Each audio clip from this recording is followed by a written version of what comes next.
How much should you pay yourself as a business owner? There are different opinions. You want to hear them? Stick around.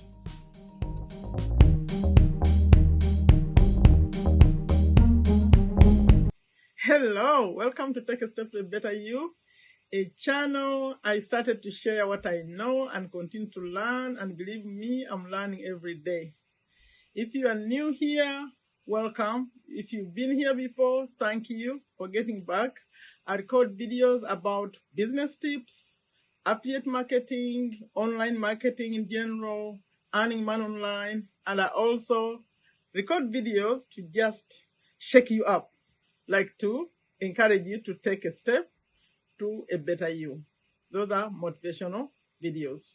My name is Sharifa Nakalima. I'm a business owner here in Virginia, USA. Thank you for getting here. This one, I want to make it short. They tend to be longish. This one is going to be very short. And it's for business owners. And the topic I'm talking about today is, how much do you think you should pay yourself? How much? Or how much are you paying yourself? I'm encouraging a lot of comments, please. There are so many opinions in this video. I would really love to hear what you think. So, first of all, there are two assumptions I'm making as I'm doing this. Number one, I'm assuming you are spending most of your time in this business, because there are so many people who are doing business part-time. I'm talking to those people who are depending on this business, and they're spending most of the time in this business. So, doing everything that needs to be done. If that's you, this video is about you. How much you should pay yourself. And the assumption number two, that's assumption number one. You are working almost all your time in this business. Number two assumption, there is money. Cash flow is not a problem. Because if you are struggling, then that's a different issue. But I'm talking about a business, you are working hard, you are getting in the money, how much should you pay yourself? So don't forget those two assumptions. First of all, let's talk about the reason why you should pay yourself. I have three reasons why you should pay yourself. By the way, most of this is just my opinion. And remember, I'm not an expert. I just share things. But this one especially, I have opinions. So I'm saying three reasons why I think you should pay yourself.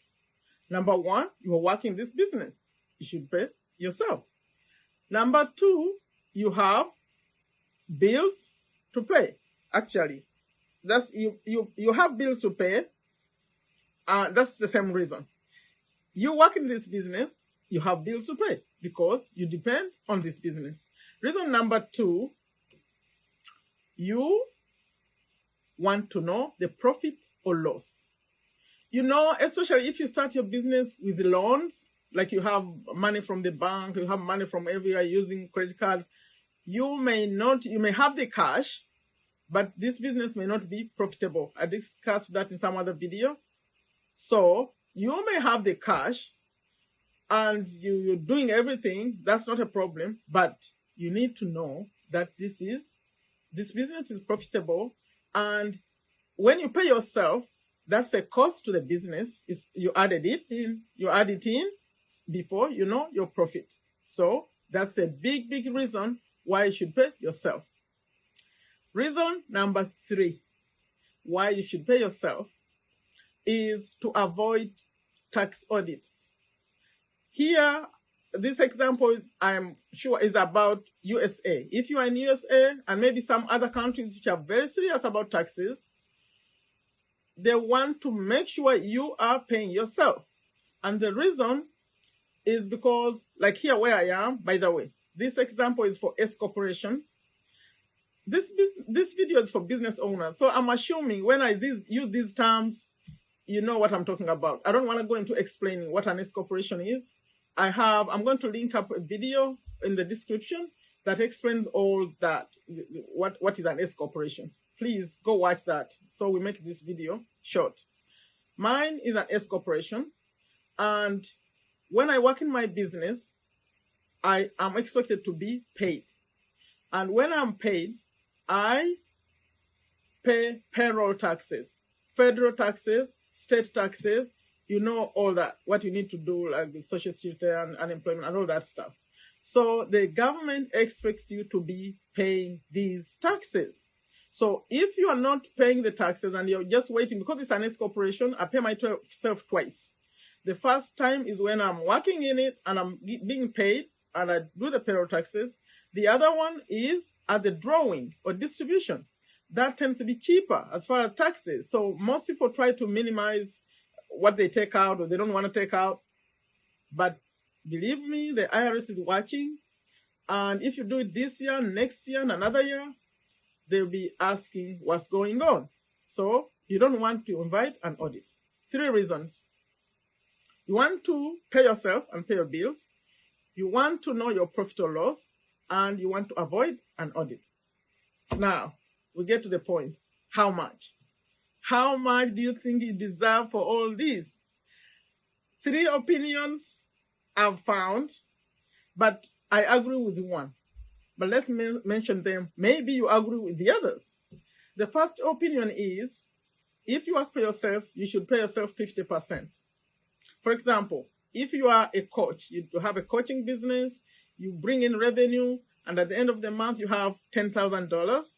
This opinion assumes that you should take 50%. Or they say you should take 50% of that. It should be yours.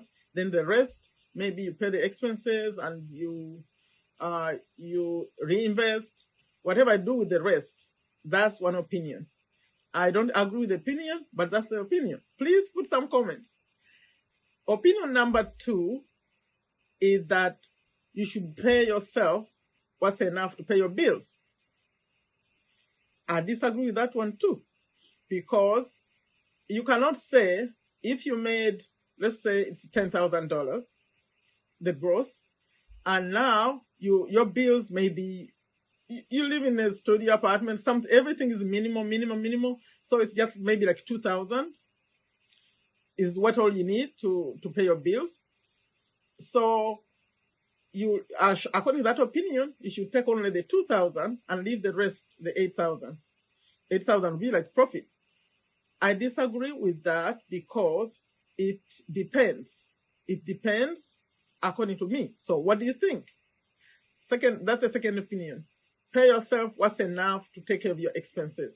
But then on the other hand, you could be living large. Like maybe you're spending like $9,000 on yourself in a month. Those are your bills. So that's too high. This one is too low. The other one is too high. So when someone says take out the money in the business to pay all your bills, I disagree with that one. Please put some comments. The one I agree with is opinion number 3. And this one, I didn't even have to ask anyone. I just feel it's the fair way. Pay yourself the same amount you'd pay someone else to come do what you're doing. Let's assume you are looking for someone to come do what you do. How much would you pay them? That would be the same amount you should pay yourself. That's my opinion. And I think the IRS agrees with me because they have what they call, for my S corporation, they have what they call reasonable compensation. So reasonable compensation, they expect you to pay yourself what you would pay someone else to do the same kind of work. I'm going to give a very simple example, not related to like a coach or these bigger jobs, but something simple because it happens to me. Using my cleaning as an example, I used this in a few videos. I have people who I hire to clean offices, for example. And if someone has their own car, I just give them keys or codes to open a building and go work without me supervising. I'd pay them like $15 per hour. Now, let's assume someone calls me and they say, you know what? Today I cannot do it. And maybe I can't find someone else to do it. So I go do it myself. I'm the business owner, but if I do that same kind of job that the other person normally does, I'd pay myself the same $15 per hour. $15 per hour. I cannot pay myself more just because I'm the business owner. You see what I mean? So the same thing, you think about what you do and think about how much it would cost to get someone else to do that kind of work. Maybe you're not here anymore. You could be running a company and tomorrow you are not here anymore. Your family has to hire someone else. It has to keep going. I'm assuming you have the kind set up to keep going if you're not here. How much would they pay that person? And it seems like the IRS expects that same amount. Reasonable compensation. So what do you think? Do you agree with me? You think 50% is the right amount, or just enough to pay your bills, or this reasonable compensation, or fair market value? I go with fair market value. I'd like to hear what you think, please. When you watch video, leave a comment. I'm rushing through this video. I don't want to make a very long video. They tend to be long. I'm trying to shorten them. So that's my video today. What do you think? Do you like it? Is there some value? Please put a comment. Please like it. Please share it. Please subscribe to this channel. Especially if you watched me more than one time. Please support this message. This is a message of empowerment, of owning our businesses, of running them right, of avoiding problems. Because believe me, if the audit comes in your business, it's very rare. I had one some time ago and they left with nothing. They didn't find anything wrong, but because I have a CPA. So if you have a CPA, you are in good books. They will help you. They will help you. I mean, you are in good hands. They'll guide you. So I was smart a long time ago to do that. It's expensive, but it's good to have a CPA because they'll advise you. In fact, when my audit came, they didn't even, it came because of someone else that was invested in my business or having some issues. So they came to invest the whole company. At that time, I owned it with someone else, but now I own it alone. So even the CPA, I didn't even get to meet them, the IRS people. So they just met with my CPA and they found everything to be in order because I like to do it right. So please do the same. Like I always end these videos, take very good care of yourself, take good care of your family, take good care of your health. We want to live long. Take a step to a better you. Bye-bye.